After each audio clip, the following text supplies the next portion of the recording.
Ani ogamba gwe ya bulijjo ogamba gwe kati Sparkle mutake kiri mugezi nnyo yamba atwemanya abagezi mu industry eno omuwuyo tegero kwegendereza nnyo Sparkle oyo ne Sebala kola yesiriwaza Sebale Fred Sebale addamu ebibuuzo ali atuka amagezi olizo batogera kuwakana byokati Sparkle addamu ebibuuzo zaliko namwe ku TV ngamubuuza ku luyimba lwe ng'omwana abuzo ngengeri yaddamu ng'okutega kyetaaga otegeera nnyo okutosobola kukitegeera gwe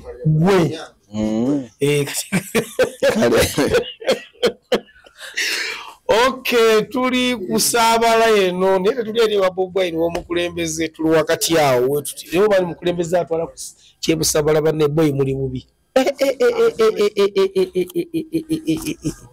muli bubi nnyo tuzze ebizi bingi awo endowooza mu gavumenti mwagivaako dda ogamba babeera waliwo buli agali mu kutalo gakasa bulungi nti omukulu Kamoga Property akwatiddwa ensonda zigamba mbu ayinza okuba nga asuze ku meere oba nga tannaba kutuuka naye nga gakyali awo gatankanibwa naye nga sofa ge gali ku kitima gali mu kutambula nti ayinza okuba nga bamugombyemu obwala tuli ensude bagiyita bati Reverend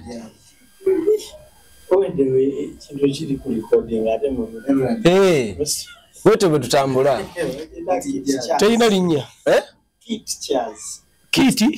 Chaz Chichi studio ayina ndikibuuzizza mugitambuliza mu kasawo buli wamu eteekeddwa ani producer oyo mukulu Reverend ate mumanyi producer Kanani waali awo Kanani naye erinnya sipya maaso gange kati obadde okola ki esaawa zino ate tukusange mbadde ndikodinga luyimba enyimba z'olikodinga nga tezisala zikomawa oziteeka bitwetwe gwozimanya otya namanyako lwansindikira nga nkyakuyamba ani akusindikira olwali olwakadonka atalina simu yo ndikusindikira olina namba yange simu togirina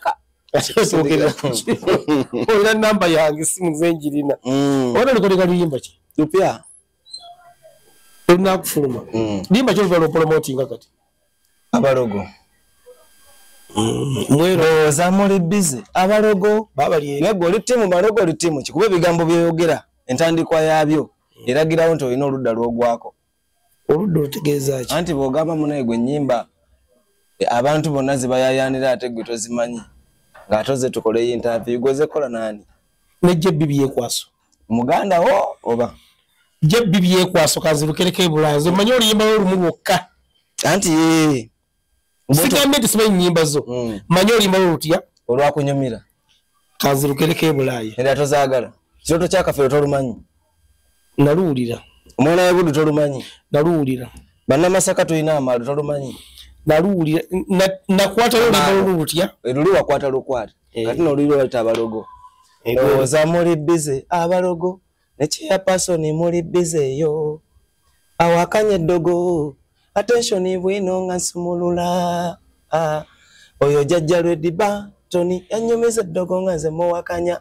naye kati bino ebintu mwami Devicom bwebyogerako kyembuuza mwalese neno topic mpya yakweroga mwatudde ne kyeyapasoni wo kubanga nga ogaye jajja Lwediba Tony gwosoose oyo ye mumanyi mumanyi naye amanyi naye yagamba Chameleone amuloga nze nanyumya mu luyimba nali nkulaga byanyumiza anti ngenda kumenyera jajja Lwediba era jajja Lwediba munyira nali tegera okumulaba leero yagambye Chameleone yazza kyogera enfunda n'enfunda kiroka Jose Chameleone amuloga waliwo omuyimbi kubayita Buyondo naye yagambye Edi Buyondo owa Bufumba Award naye yagambye Sebale tamukutte bubi mukyedogo amunywezeza bulungi naye ate ye Sebala waliwo obujulizi nti alina n'essaba ewaka ye yawo obujulizi nti aloga Buyondo ye yagamba yadda ku nnono ye awa asabula agamba Buyondo ajja kitegeera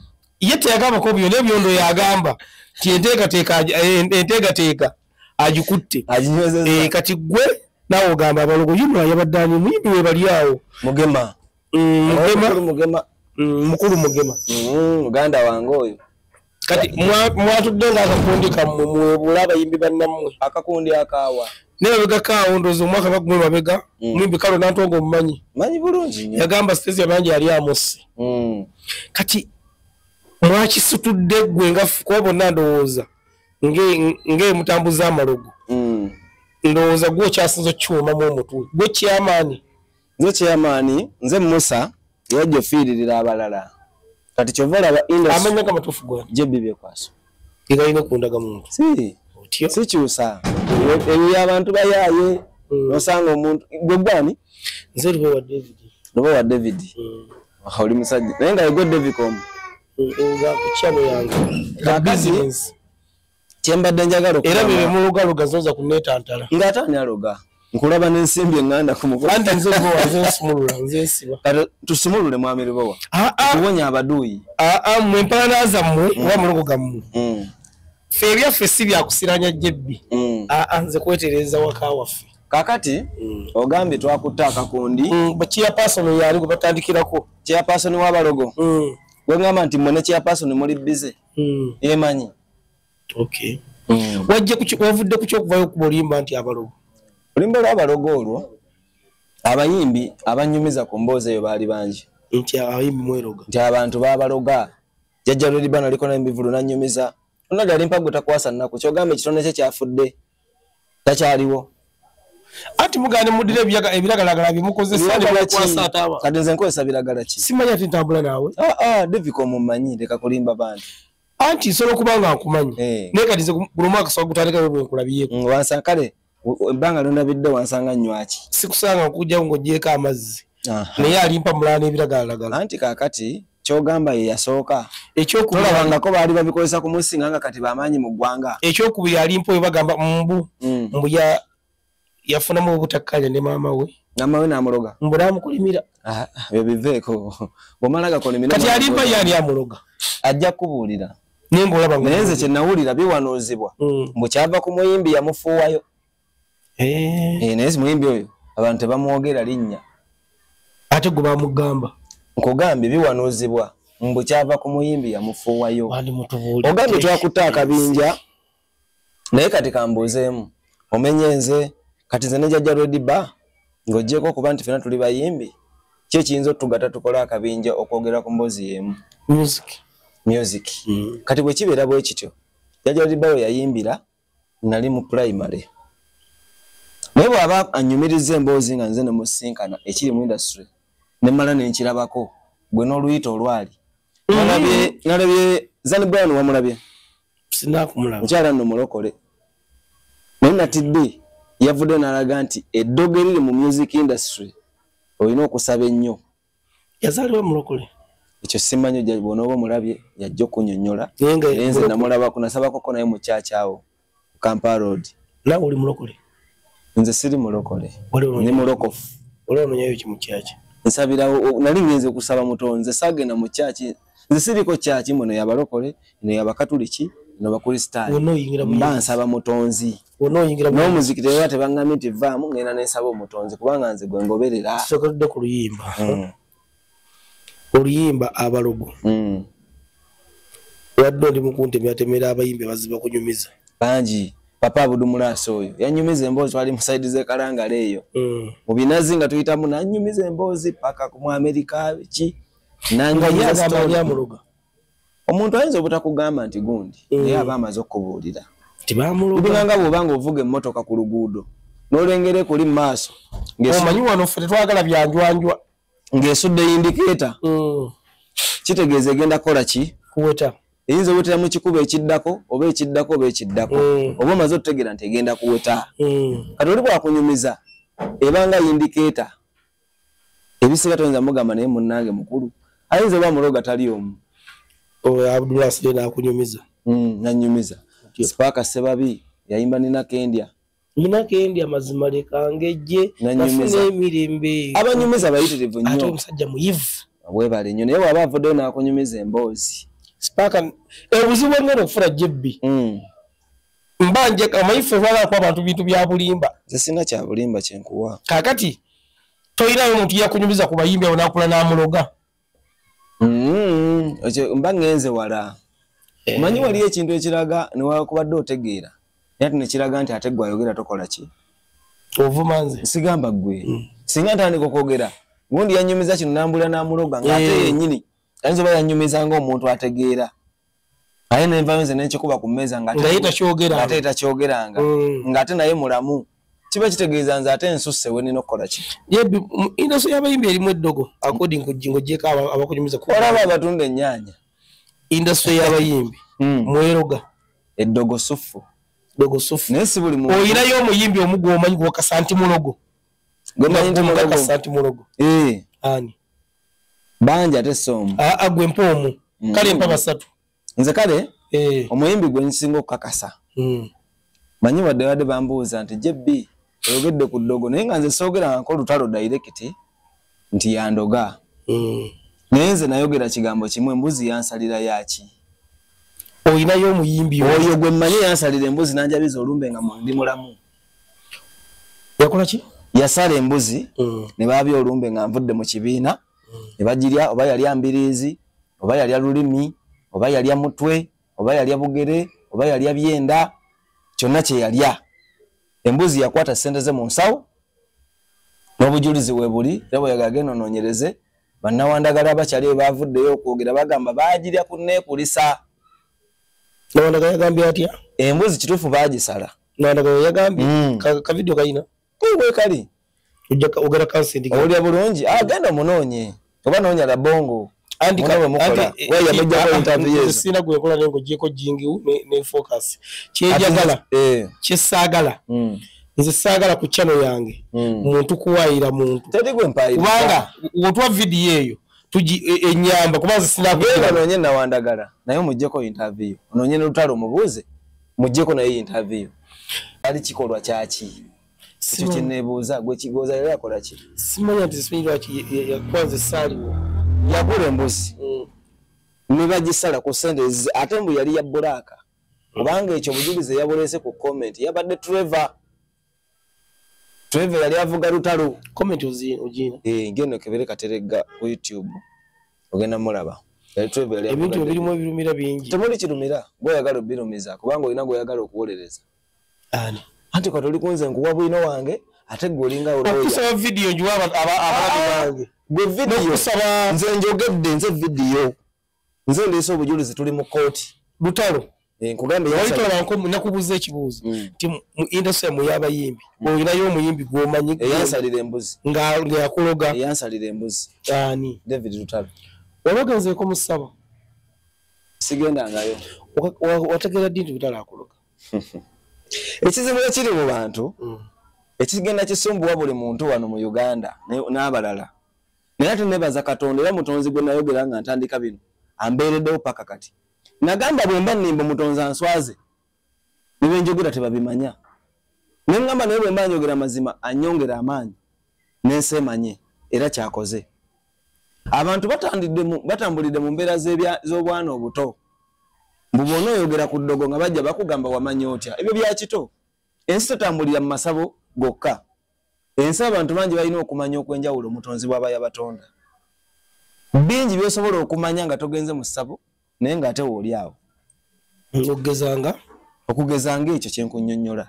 Kati oli yakola kubanga Jebbi tosobola kuva n'ogenda nsambya mu ddwaliro ng'omusujja guluma jingu n'akuggyako omusaayi nakera kuba nakole point abana gamba naye ate bakuloze bulozi. Naye gwe muli tofunamu nsonyi ng'obuuza ebibuuzo bino. Kati saawa yakati mbadde nkyayogera omutonzi kyankoledde. Gwe tolabanga kati emikutu gyonna gijjudde eddogo. Nze njogera. Anti bali aboogera. Nabo balalu. Sigambye nti oli mulalu nze sinakyogera. Mbuuzizza okakasa otya nti Lutalo akuloga nga togenda kumusa. Lwaki yansalira embuzi nanjabiza olumbe gw'osooka biza omuntu olumbe. Embuzi ani yagamba nti yakusalira embuzi? Ebintu bye nkugamba biriko obujulizi. Bw'onooba obwagala nja bakuleetera bakuwa ansa. Kuba bamu bava mu kibiina.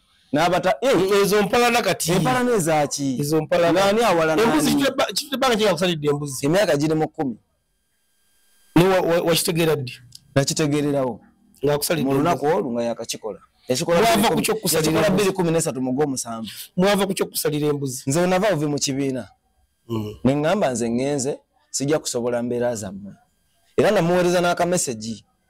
Ne mugamba ngenze naye kyemmanyi atamanyi gy'ava era tamanyi gy'alaga. Waliwo embeera yaliwo teyali naye amaanyi. Ne bandaga kale enkwe zaali zaatandika nga zizimbibwa b'Anatolius abo. Nga ye baalabamu nga balina amagezi. Gwe Anatolius ani yasooka ewa lutalo? Nze sigendangako wa lutalo. Kino njagala okitegere bulungi. Sigendangako wa lutalo. Era njagala ove wano ng'otegedde bulungi by'obadde tomanyi. Nze nali mbeera ne David nga tewali da hairs. Otyo. Otegedde bulungi? Sigendangako mu kibiina kyonna wa David nsaba mulimu. Kubanga okukitandikaawo nali naye twali ku bizinga Muzeeyi Tamuna nga yatututte. Muzeeyi Tamuna yaleeta amagezi. Yagagamba nze kubanga nzenzeke yabanga ne David yanga muzeeyi we yazze naawo obujulizi. Tewali muntu yali asobola kugenda mu lumu ya David yenna okujjako Jebbi. Twali ku kizinga bakita Singira eyo mu Ddolwe. Manyiyo bulungi. Muzeeyi Tamuna gye yaŋŋambira omanyi musobola okukola ekibiina nga mulaba nagasse bwenti. Ne mugamba okakasa muzeeyi n'aŋŋamba ya ne mugamba naye nga tetulina ssente. N'aŋŋamba bwe munaamuteekoze enteekateeka nsobola obbawola. Ne mugamba lwaki ggwe tetukoze naawe. N'agamba wabula waliwo wano omwami bamuyita Kizito Zavuga. Mwami yali Kizito Godfrey yali manager w'omugenzi Paulo Kafeero. Yali manager wa kulabako. Gita singers. Olw'okuba nze ne David twali twagala omuyimbi y'ogu ffenna nga twagala omugenzi Paulo Kafeero. Abayimbi mwagala nnyo omuyimbi afudde. Ate ffe twali tumwagala ng'afudde mulamu tebakubuuza muyimbi nze nno kati kankubuulire natandika okwagala omugenzi Paulo Kafeero nga nina emyaka 10 paka leero nembo yafeera sikyusanga. Kitegedde? Eyo gye tujja ekirowoozo bw'akiŋŋamba ngenda mu luumu twali tusula kubanga twali tusula mu luumu etya kitanda kimu. Mugamba David tiwangi Muzeeyi Tamuna ebigwa yesuwa kitanda kimu ne Kenzo naye ali kuwa sitole ye. Kaakati Muzeeyi Tamuna mpadde ekirowoozo tusobola okukola group nga bw'olaba yatugasse bw'ati kuba kwaliko ne omukulu Masekulu Muzimu gwa Nanca aga noyongerezaako n'abalala ne mugenda mukola kiki. David n'asirika n'aŋŋamba naye olaba tusobola obudde buno nga tetulina byuma. Nga David alina luyimba ki? Yali ennyimba aziina. Yali yayimba Kapaapaala ng'alina Janjaba n'Embwa y'Ekatwe. Nnyimba zaaliwo ezo bwe zityo naye nga bw'omanyi nnyimba ziba zibuuminze waliwo otuuka nga zakka naye nga wooli muyimbi. Ng'olwo olina luyimba ki? Kanguma omutima. Nalina oluyimba lwange nasooka era lwali nnyo ku leediyo ebiseera ebyo. Bali baluyita Kanguma omutima. Era lwasinga otugattaganya kuba wetwesanga agenda olaba nga talent gy'alina ng'ate nange agiraba nnamu. N'agamba kati tusobola okukola Eagles production endala. Era kyeyava ŋŋamba naye ninayo erinnya lyange olaba otya nga bwe tugenda okugatta tutandisa ekibiina tukyuse erinnya. Nze ng'ate ebirowoozo byange tebyali ku linnya byali kukola. Ne mubuuza olina linnya ki? Kwe kuŋŋamba nti ngera yakwata kapeni nga bw'asiiga Wakayima kaako. N'aŋŋamba da hairs bwa Wakayima. Manyi akasolo ako kaali nga kagezi nga katusanyusa. Kati jjukira teri muntu yakula nga tamanyi ngero za Wakayima. Lwakuba simanyi baana bakula kati. Naye ffe twakulanga ezo engero ze zitubeezaawo. Kati nga oli omugamba Wakayima ne mugamba ako kogamba kaali kagezi ne tuseka. Nga tudde Kampala tutandike group. Era oyo omusajja omukulu Godfrey Kizito bw'oba oyagala munoonyeeko ye yasooka okumanaginga da hairs. Tewabangawo muntu w'oku ng'oggyeko Muzeeyi Tamuna kuleeta kirowoozo. Omusajja omulala eyaliwo nga Muzeeyi Tamuna afa ekirowoozo naye muyimbi omwami bamuyita Musisi Joseph. Era ye yalina ideas nnyo kuba yali mundo ng'aluddemu. Nze ne David twali tumanyi ekintu kimu nti bw'oba okubya oluyimba oba ennyimba ne zitunda w'osanga w'okola. Kati tumanyi bya sizoni tetumanyi nti buno obudde bakola eno buno obudde bakola eno. Era singa twali tubimanyi osanga twandibali tweyamba ne tugenda mu maaso. Kwe kuyita bali abali babitegeera. Omwami Kizito bw'atambulako emyezi gye yatambula ne wabawo obutakkaanya obwaliwo bwe sijja kugendamu kuba kati ndi ku kirala. Bwe twayawukana naye ne tutandika okukola n'Ambassador Sali. Nonya ambassador Sali ajja kuwa obujulizi yati ali South Africa akola aka video nakakuweereza gwe mubuuze tidala jebbi byabadde ayogera bituufu wakolako naye mudaheya zenga nekijambu taliiwo era ajja kugamba bwe kiri ezo show zetwakola na ambassador zasembayo kubanga twayawukana na ku Christmas mwali shezi mwezi ali mu Christmas kandi twageno zituuka mu Christmas ngobutakanya bukola ki webuli kuba aliyo shezi asigala eruwero shows 5 oyo ambassador yalalese bano ba Madam Molin Nantume Bernard Munyigwabo ni omulale yaliko banese chewa yaliko ambassador yabalese ku kipande no mudaheyazi era muzijukira ambassador oyo yaviirawo bayitawo Sekamuli eruwero nitukola show ye Sekamuli fekka ng'abayimbi bali bona tebaliwo na ambassador takola ki taliwo waliwo mukisa ti David yali waabwe nga kyangu okunyonyola abantu be tibannange bana abadde bazete bakoze eki nitukola show neggwa kati enkeera ekiro ekyo shewodde twewuunaganyamu ennaku zino zisigaddeyo kati 5 tugenda zikola tutyanga tetulina bayimbi bali era nga tubyogera babiri nga bwe tutudde wano akati tulowooza olenze kumanya g'abayimbi kyenva mugamba olabye otya omukulu Angel Sekandi nagamba kituufu naye anakkiriza kuba alina kulaba kuko nze nabange ennaku zino abadde yawummulamu okwo tomanya ayinza okwagala nitugatta netukola omulimu nangamba naye nga nze mumanyi naye si kyali wange nkikonza nze kyali wange kabukye tumukubireko bw'abanga tali mu safari tujje tugatte zino ennaku 5 ezisigaddeyo tumukime e Kampala wakeera ku makyanga tukubira ku mwami Sekandi no ambadde nerabiddemu ekiro ekyo bwe twamala sheyo twadde e Kampala ebyo twajja tubyogera mu mmotoka mu kkubo kakati bwe bukya nze nakubira omukulu Angel era oba oyagala munoonya ajja kuwa amazima bakyemanyi talimba Angel bwe mukubira nangamba ogamba otya muto wange nti gyendi mugamba nti omulimu gwaffe ogumanyi nti twafunyeemu embeera bweti ne bweti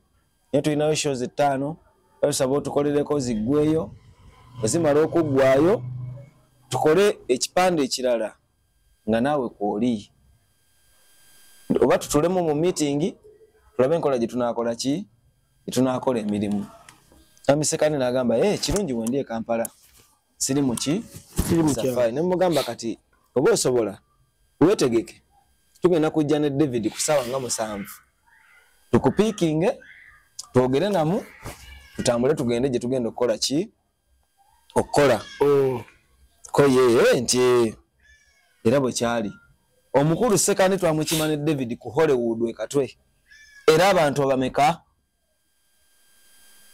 2 tumuteeka mu mmotoka era bwe yasookera okuyimba nawo mmanyiwo bayitawo Kiwanula mwami Sekandi etuyimba esho 5 eziggwako era bwe zaggwa waliwo omusajja amuyita mwami Robert akuba posters oyo kuva Robert Kipande yes omwino oyo ebbanga lyonna tukuba posters zonna era jozi najje nabadde mu kyalo ndawo mukyala mu kawoteri